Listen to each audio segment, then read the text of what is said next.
सिलसिला तो चल रहा है, मुलाकात भी होती है नितिन पटेल से, लेकिन नितिन पटेल अब जब रोते हैं तो सियासत और गर्माती है, क्योंकि अब सवाल ये भी उठने लगेंगे कि जिस सब कुछ सही होने का दावा बीजेपी की तरफ से हो रहा था, क्या वाकई सब कुछ सही है? क्योंकि आगे चुनौती चुनाव की है और उस चुनाव में एकजुटता बहुत जरूरी है। नितिन पटेल एक खास प्रभाव रखते हैं, अगर ऐसे में वो नाराज हैं तो क्या पार्टी पर इसका असर नहीं पड़ेगा? उनको मनाने की क्या तैयारियां?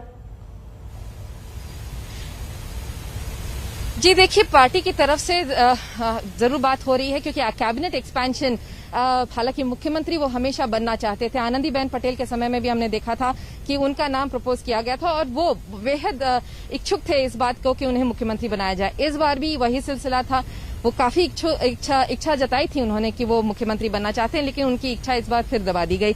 तो जाहिर सी बात है, हालांकि वो कह रहे हैं कि पार्टी की इच्छा सर्व ऊपर होती है, सबसे ऊपर होती है, लेकिन अंदर में वो जरूर क्योंकि जैसा आपने कहा उनके आंसू भी छलक रहे थे तो साथ जताते हैं, लेकिन जो पार्टी है उनका यही मानना है कि मोदी के नाम पे चुनाव लड़े जाते हैं। ऐसा तो है नहीं कि भूपेंद्र पटेल हो, आनंदीबेन पटेल हो, या फिर अगर आप कह लीजिए नितिन पटेल हो, इनके नाम पे तो इलेक्शन लड़ा भी नहीं जाता गुजरात में। विद्या, आप रहिए साथ। इस वक्त गोपी घांगर भी हमारे साथ, हमारे सहयोगी जुड़ चुके हैं। गोपी, आप कहां पर हैं? और इस वक्त भूपेंद्र पटेल क्योंकि मंदिरों में दर्शन कर रहे हैं, आगे के और कार्यक्रम उनके क्या रहने वाले हैं आज?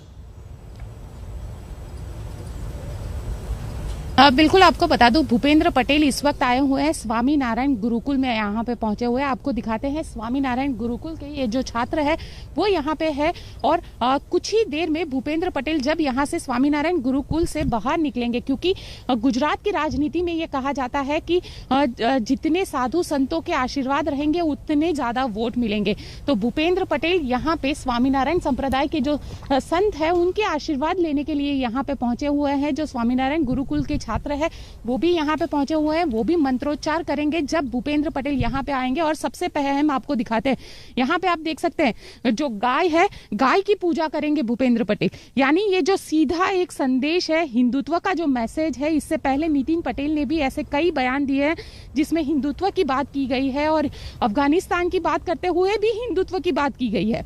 तो कहीं ना कहीं जो 2022 का चुनाव है ये वो माना जा रहा था कि हिंदुत्व के मुद्दे पर ही गुजरात के अंदर लड़ा जाएगा। अब भूपेंद्र पटेल जब यहाँ पे पहुंचे हुए हैं तो वो हर एक मंदिर घूम रहे हैं यार, यहाँ तक कि सुबह से लेके अब तक करीब 3 मंदिरों में वो दर्शन कर चुके हैं। कल शाम को भी उन्होंने 2 मंदिरों में दर्शन किए थे।